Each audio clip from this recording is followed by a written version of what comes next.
जय हो शनिदेव। आइए सुनाते हैं शनिदेव की व्रत कथा एवं विधि। इस दिन शनिदेव की पूजा होती है। काला तिल, काला वस्त्र, तेल, उड़द शनिदेव की अति प्रिय हैं, इसलिए इसके द्वारा शनिदेव की पूजा की जाती है। शनि स्रोत का पाठ भी विशेष लाभदायक सिद्ध होता है। शनिदेव व्रत कथा।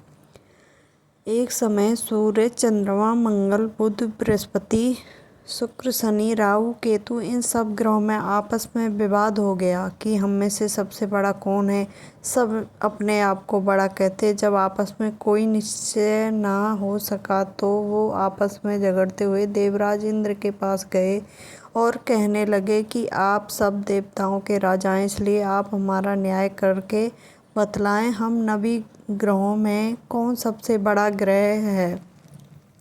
देवराज इंद्र देवताओं का प्रश्न सुनकर घबरा गए और कहने लगे कि मुझ में ऐसी सामर्थ्य नहीं है कि मैं किसी को बड़ा या छोटा बतला सकूं।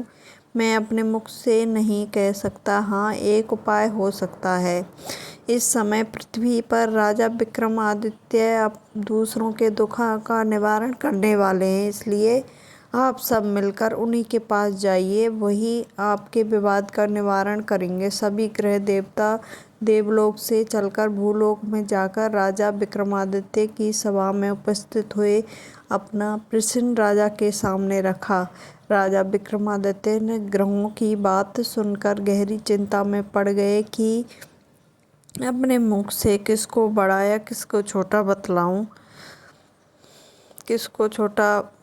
जिसको छोटा बतलाऊंगा वही क्रोध होकर उसका झगड़ा निपटाने के लिए उसने एक उपाय सोचा और सोने, चांदी, कांसा, पीतल, सीसा, रांगा, जस्ता, अभ्रक और लोहे 9 धातुओं के 9 आसन बनवाए। सब अपने आसनों को कम से कम, जैसे सोना सबसे पहले, लोहा सबसे पीछे बिछाया गया। इसके पश्चात राजा ने सब ग्रहों से कहा, आप सब अपना अपना आसन ग्रहण करें। जिसका आसन सबसे आगे वो सबसे बड़ा, जिसका सबसे पीछे वो सबसे छोटा जानिए।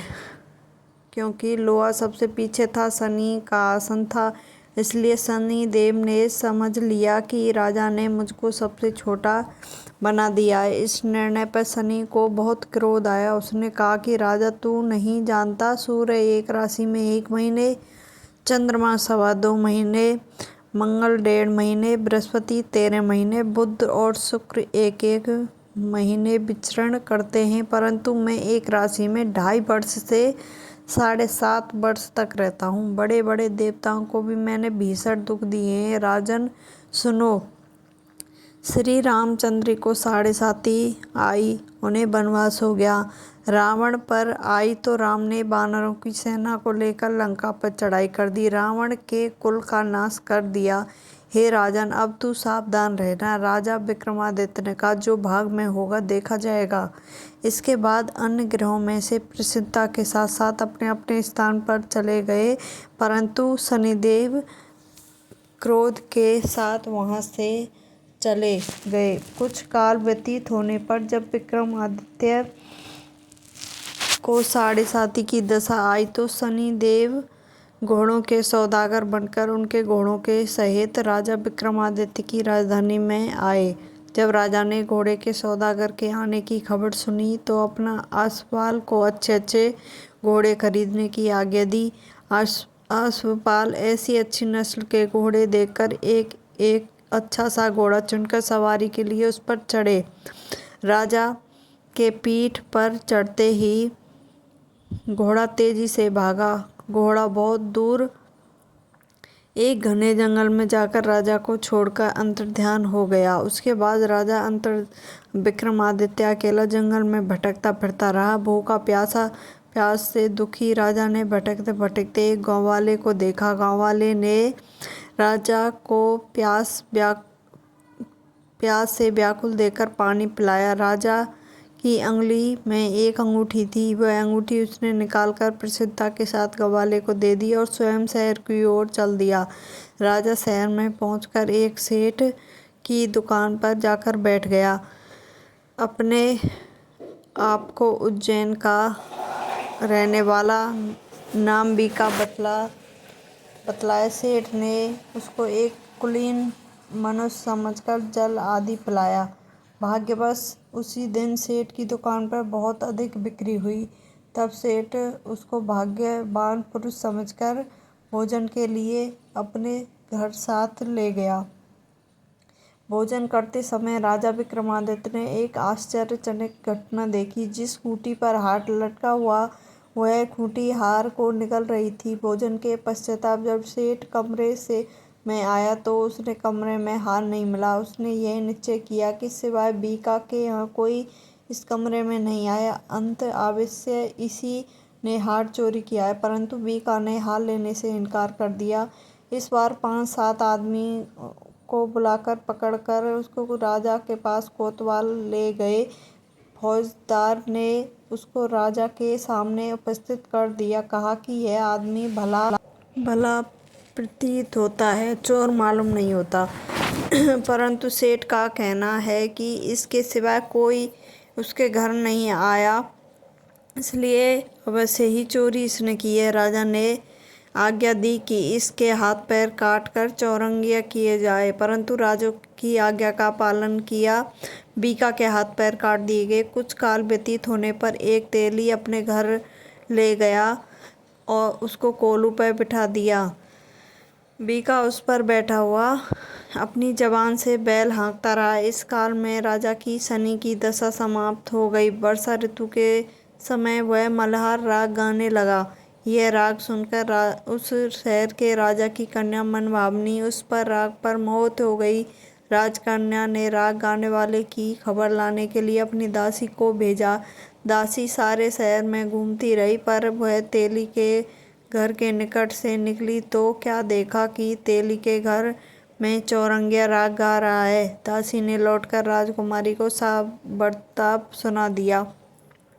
बस उसी क्षण राजकुमारी मनभावनी ने अपने मन में यह प्रण लिया, चाहे कुछ भी हो जाए, मैं चौरंगिया के साथ ही विवाह करना है। प्रातःकाल होते ही जब दासी ने राजकुमारी मनभावनी को जगाना चाहा तो राजकुमारी अनशन व्रत लेकर पड़ी रही।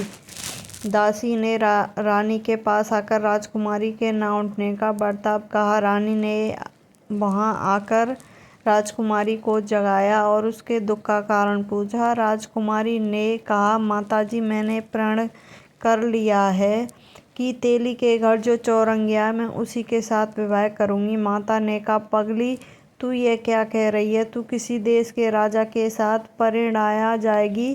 कन्या कहने लगी कि माताजी, मैं अपना प्रण नहीं तोड़ूंगी। माता ने चिंतित होकर यह बात महाराज को बताई। महाराज ने भी आकर उसे समझाया कि अभी देश देशांतर में अपने दूत भेजकर सहयोग रूपवान एक बड़े से बड़े गुणी राजकुमार के साथ तेरा विवाह करूंगा। ऐसी बातें सुन तुम्हें कभी नहीं विचारनी चाहिए। परंतु रानी ने कहा, पिताजी, मैं अपना प्राण त्याग दूंगी, परंतु किसी के साथ विवाह नहीं करूंगी। यह सुनकर राजा ने क्रोध से कहा, यदि तेरे भाग में ऐसा लिखा है तो जैसी तेरी इच्छा वैसा ही कर। राजा ने तेली को बुलाकर कहा, तेरे घर में जो चौरंगिया है उसके साथ मैं अपनी कन्या का विवाह करना चाहता हूँ। तेली ने कहा, महाराज, ये कैसे हो सकता है? राजा ने कहा कि भाग में लिखे को कोई नहीं टाल सकता।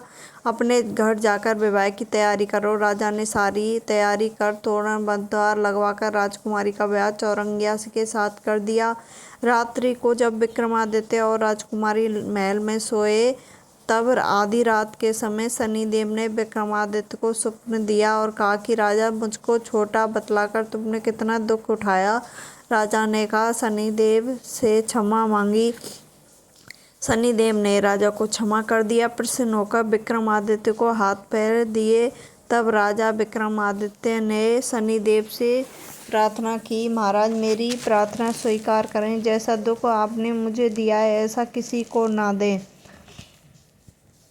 शनिदेव ने कहा, तुम्हारी प्रार्थना स्वीकार है। जो मनुष्य मेरे कथा सुनेगा और कहेगा उसको मेरी दशा में कभी दुख नहीं होंगे, तो नित्य मेरा ध्यान करेगा, चींटियों को आटा डालेगा, उसके सब मनोरथ पूर्ण होंगे। इतना कहकर वो शनिदेव अपने धाम को चले गए।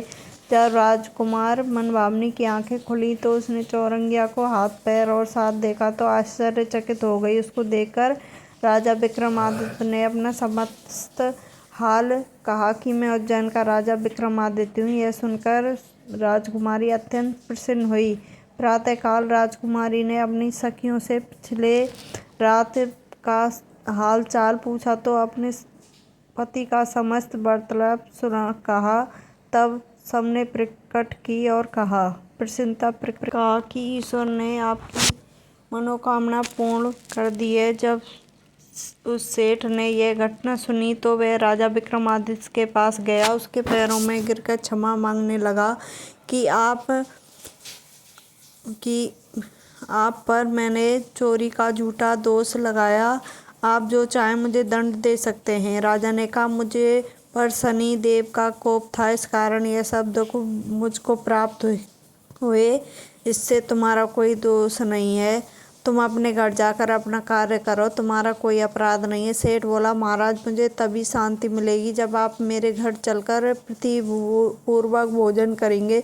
राजा ने कहा जैसी आपकी इच्छा हो वैसा ही करें। सेठ ने अपने घर जाकर अनेक प्रकार के सुंदर व्यंजन बनाकर राजा विक्रमादित्य को प्रतिभोज दिया। जिस समय राजा भोजन कर रहे थे एक आश्चर्यजनक घटना घटित सबको दिखाई दी। जो खूंटी पहले हार निगल गई थी वह हार उगल रही थी। अब जब भोजन समाप्त हो गया तो सेठ ने हाथ जोड़कर सारी मोहर निगल गई थी। जब भोजन समाप्त हो गया तो सेठ ने हाथ जोड़कर बहुत सी मोहरें राजा को भेंट की। कहा मेरी श्री कबरी नामक एक कन्या है, उसका आप पड़ी ग्रहण करें। राजा विक्रमादित्य ने उसकी प्रार्थना स्वीकार कर ली। तब सेठ ने अपनी कन्या का विवाह राजा के साथ कर दिया, बहुत सा दान दहेज आदि दिया। कुछ दिन तक उस राज्य में निवास करने के पश्चाताप राजा विक्रमादित्य ने अपने ससुर राजा से कहा कि मेरी उज्जैन जाने की इच्छा है। कुछ दिन बाद विदा लेकर राजकुमारी मनभावनी सेठ की कन्या और दोनों जगह से प्राप्त अनेक दास दासियां रथ और पालिकाओं सहित राजा विक्रमादित्य उज्जैन की तरफ चले। जब वो शहर के निकट पहुंचे और पूर्ववासियों ने राजा के आने का संवाद सुना तो उज्जैन की समस्त प्रजा अगवानी के लिए आई। प्रसन्नता से राजा अपने महल में पधारे। सारे नगर में भारी उत्सव मनाया गया। रात्रि को दीपमाला की गई। दूसरे दिन राजा ने अपने पूरे राज्य में यह घोषणा करवाई कि शनि देवता सब ग्रहों में सर्वोपरि हैं। मैंने इनको छोटा बतलाया, इसी से मुझको यह दुख प्राप्त हुआ है। इस प्रकार सारे कष्टों में सदा शनिदेव की पूजा और कथा होने लगी। राजा और प्रजा अनेक प्रकार के सुख भोगती रही। जो कोई शनिदेव की इस कथा को पढ़ता या सुनता है, शनिदेव की कृपा से उसको सब दुख दूर हो जाते हैं। व्रत के दिन शनिदेव की कथा को अवश्य पढ़ना चाहिए। जय हो शनिदेव, सब पर कृपा बरसाए रखना। जय हो शनिदेव।